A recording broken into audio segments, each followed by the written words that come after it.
బ్రేకింగ్లో చూస్తూ ఉన్నాం. హైదరాబాద్ నగరంలో నిన్న కురిసిన వర్షం ఒక కుటుంబంలో తీవ్ర విషాదాన్ని నింపింది. అల్వాల్ పరిధిలోని కానాజీగూడ టెలికాం కాలనీలో విద్యుదాఘాతానికి గురై తండ్రి కూతురు ఇద్దరు అక్కడికక్కడే ప్రాణాలు కోల్పోయారు.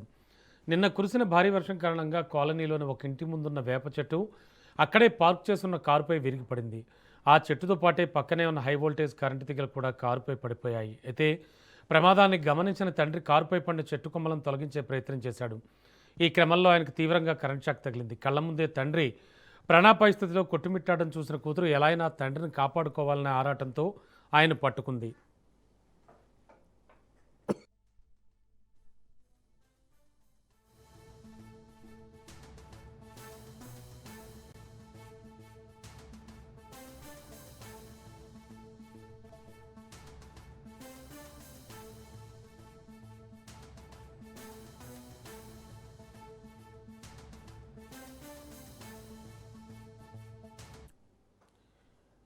దీంతో ఆమెకు కూడా హై వోల్టేజ్ కరెంట్ షాక్ తగలడంతో తండ్రి కూతుళ్ళిద్దరూ అక్కడికక్కడే మృతి చెందారు. ఒకరిని కాపాడబోయి మరొకరు ఇలా ఇద్దరు ప్రాణాలు కోల్పోవడంతో టెలికాం కాలనీలో తీవ్ర విషాఛాయలు అలుముకున్నాయి.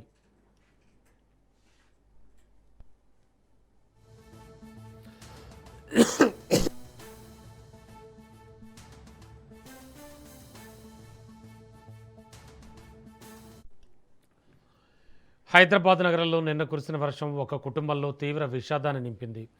అల్వాల్ పరిధిలోని కానాజీగూడ టెలికాం కాలనీలో విద్యుదాఘాతానికి గురై తండ్రి కూతురు ఇద్దరు అక్కడికక్కడే ప్రాణాలు కోల్పోయారు. ఇక ఇదే అంశానికి సంబంధించి లేటెస్ట్ ఇన్ఫో అందించడానికి మా కరెస్పాండెంట్ పవన్ సిద్ధంగా ఉన్నారు. పవన్, కానాజీగూడలో జరిగిన ఘటన నేపథ్యం ఏంటి?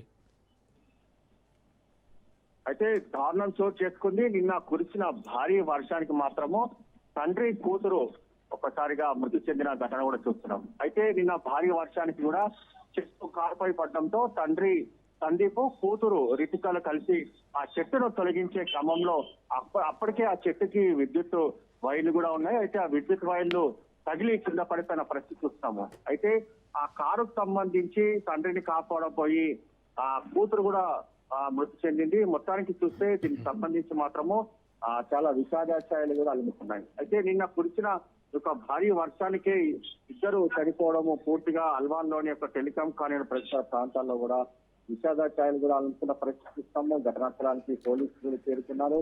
గంటా విద్యుత్ సంబంధించిన అజాగ్రత్త వల్లనే ఆ తాకకు సంబంధించిన నేపథ్యంలోనే ఈ యొక్క ప్రమాదం చోటు చేస్తున్నట్లుగా కుటుంబ సభ్యులు స్థానికులు చెప్పిన పరిస్థితి అనిపిస్తుంది. ఎందుకంటే ఇప్పుడు భారీ వర్షాలు వస్తాయి కాబట్టి విద్యుత్ శాఖ సంబంధించి ముందుగానే కొన్ని తదితర ప్రాంతాల్లో ఎక్కడైతే ఈ యొక్క చెట్ల మధ్యలో యొక్క వైర్లు ఉంటుందో అక్కడ చాలా జాగ్రత్తగా వ్యవహరించాల్సిన పరిస్థితి ఉంది. కానీ విద్యుత్ శాఖ సిబ్బంది మాత్రము ఎక్కడ కూడా పట్టించుకోలేదు. ఏదైతే ఈ యొక్క ప్రమాదంలో ప్రాణాలు కోల్పోతారో అప్పుడు నామమాత్రంగానే చర్యలు తీసుకుంటారే కానీ అసలు చర్యలుగా తీసుకోరని చెప్పి కూడా స్థానికులు ఆగ్రహం వ్యక్తం చేస్తున్నారు. ఒకవేళ చర్యలు తీసుకుని ఉంటే తండ్రి కూతురు ఇద్దరు కూడా చనిపోయే ప్రమాదం ఉండకపోవచ్చు అనేది మాత్రం ప్రధానంగా చెప్తున్నారు.